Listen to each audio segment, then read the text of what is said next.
Hii ni Maisha Kamili, tutakufungulia Biblia uyaone maisha. Ndugu mfuatiliaji wa kipindi chetu hiki kizuri, tunakukaribisha sana siku ya leo ambayo ni siku ya Jumatano. Mungu ametujalia afya njema na uhai ya kuendelea kusikiliza. Maana yeye anatufundisha kusikiliza. Kama somo linavyosema, siku ya leo tunaangalia somo linalosema yatafakarini haya. Yapi hayo? Tunaenda kuangalia. Kabla tujaendelea, tupate kuomba. Amen. Mungu wetu na Baba yetu mtakatifu, jina lako takatifu litukuzwe. Tunakushukuru kwa ajili ya masomo haya, na siku ya leo tena uko tayari kutufundisha. Basi tupe usikivu. Mpe na anayetutazama na yapate usikivu na aelewe sawasawa na mapenzi yako. Katika jina la Yesu Kristo. Amen. Amina. Yatafakarini haya. Tafakari maana gani? Chukua muda wako kufikiria au kuangalia. Mpaka niende beach. Mpaka uende beach. Kaa upepo pale nijilaze, nasema natafakari. Wewe kumwona mtu mpo kwenye maongezi hapa, wewe upo? Asema natafakari. Natafakari. Huyo anasumbukia pia. Anasumbukia.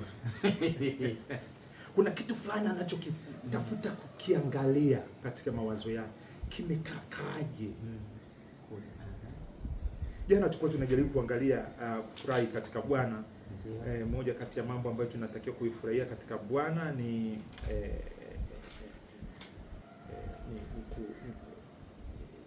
ni kutojisumbua katika neno lolote isipokuwa kwa kusali na kuomba. Ndiyo.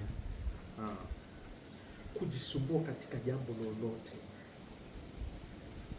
Yaani kusumbuka ni kusumbukia mawazoni, ni kama unajitafakari unalirudia isipokuwa kusali na kuomba. Sasa tuombe mambo gani? Tunasalia mambo gani? Tunasumbukia mambo gani?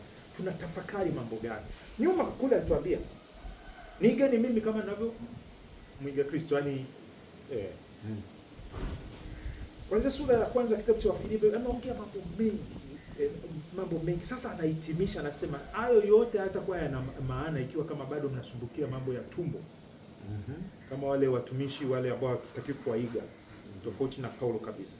Kuna mambo ambayo unatakiwa ukiamka na ukiamka uwazie. Sio kama nitakula nini leo.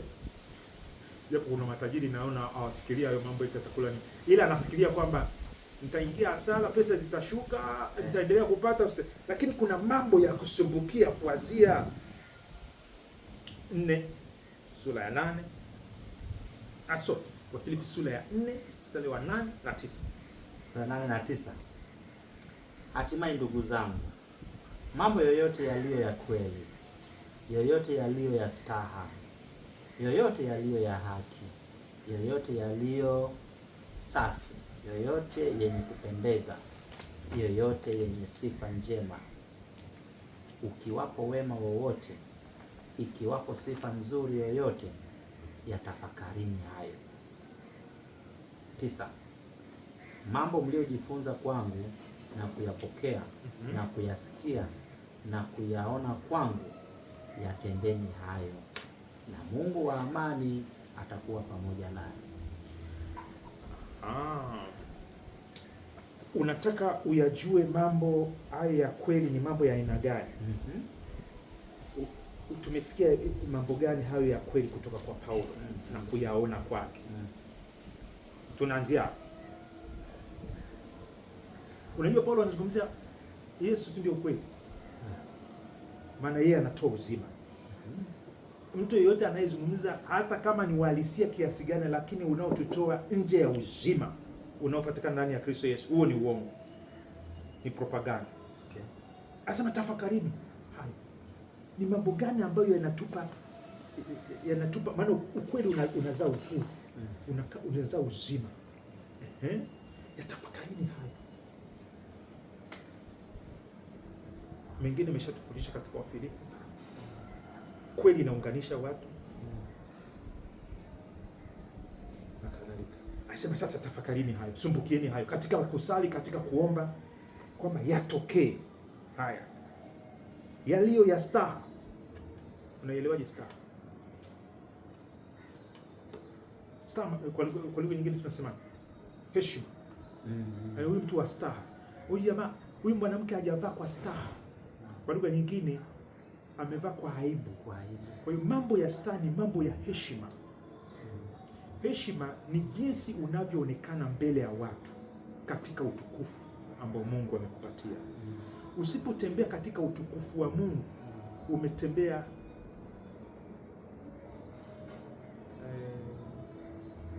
katika aibu, mambo ya fedheha.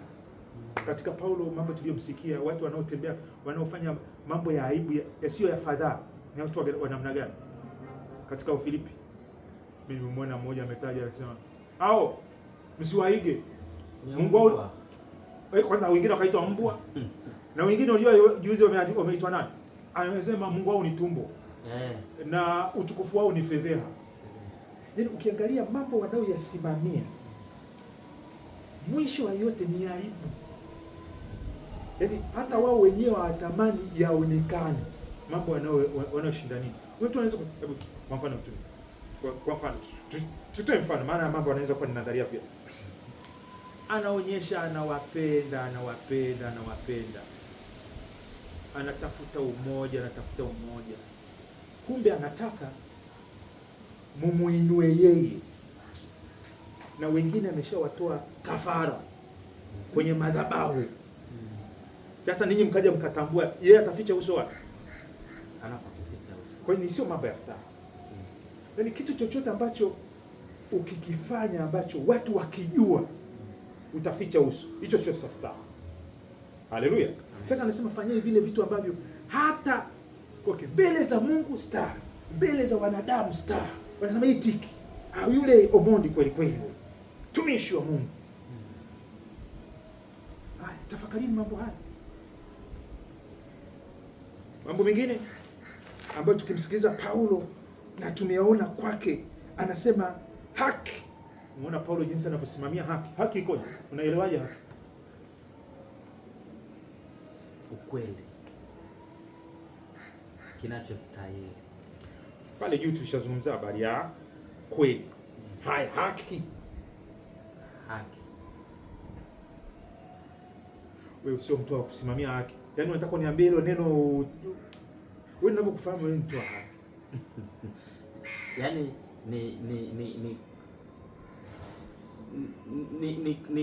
haki. Sio kwamba unatafuta usawa. Yaani stahiki kama nani? Kama mwanadamu, haki za wanadamu. Anastahili kupata. Haki kama mshiriki. Haki kama mwanaume, haki kama mwanamke, haki kama mtoto wa Mungu. Nasema sasa ile mambo ya haki yatafakarini hayo. Na Paulo anasisitiza hayo mambo. Na anatuambia sisi ni watoto wa Mungu, na ametuambia hata haki zetu. Na pia haki ya Mungu. Mungu anastahili, stahiki yake ni nini? Kushukuriwa, kusifiwa, kutegemewa, kutumainiwa. Haya mambo ya haki ya kutafuta. Tafakarini hapa. Sifa njema. Haya, nyingine anatajwa safi. Unajua mtu anasema huyu jamaa mchafu. Uchafu na usafi vinaendana, inazungumzia nini? Inaendana. Uchafu ni giza, safi nuru. Ukienda kwenye mambo ya Walawi, lugha ya usafi na uchafu ndio utasikia inatumika sana. Na Paulo anayeandika ni Myahudi huyu. Amezama katika Torati. Nyuma ya kichwa chake anapozungumza habari ya usafi inamaanisha umauti. Yaani kitu chochote ambacho ni kichafu kina umauti ndani yake. Dhambi ina umauti. Hapo ndio ujue ni uchafu.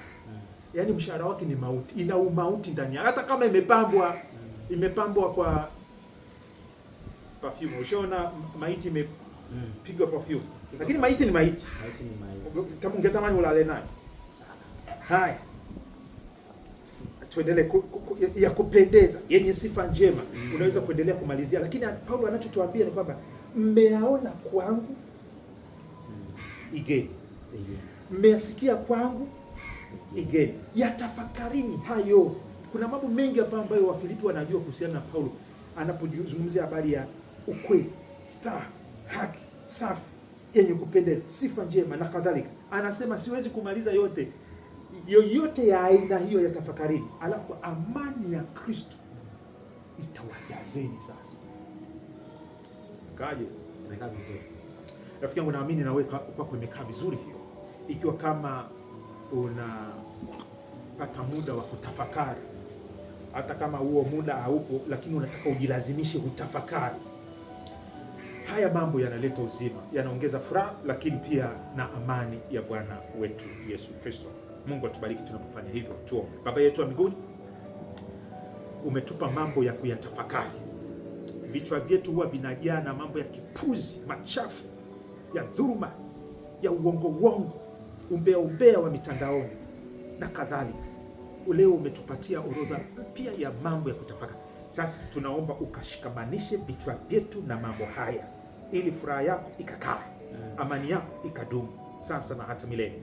Na msikilizaji anayeomba neema hii ya kuwazia mambo haya, maana kichwa chake kimejaa leo hii, kwa jina la Yesu, Baba, nenda kabomoe yaliyojaza moyo wake na ukajaze mambo haya ambayo yanapaswa kuchukua nafasi ya tafakari katika moyo.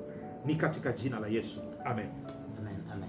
Basi mfuatiliaji, hapo ndipo tumefika mwisho kwa siku ya leo, ambapo tumeangalia mambo muhimu kwa ajili ya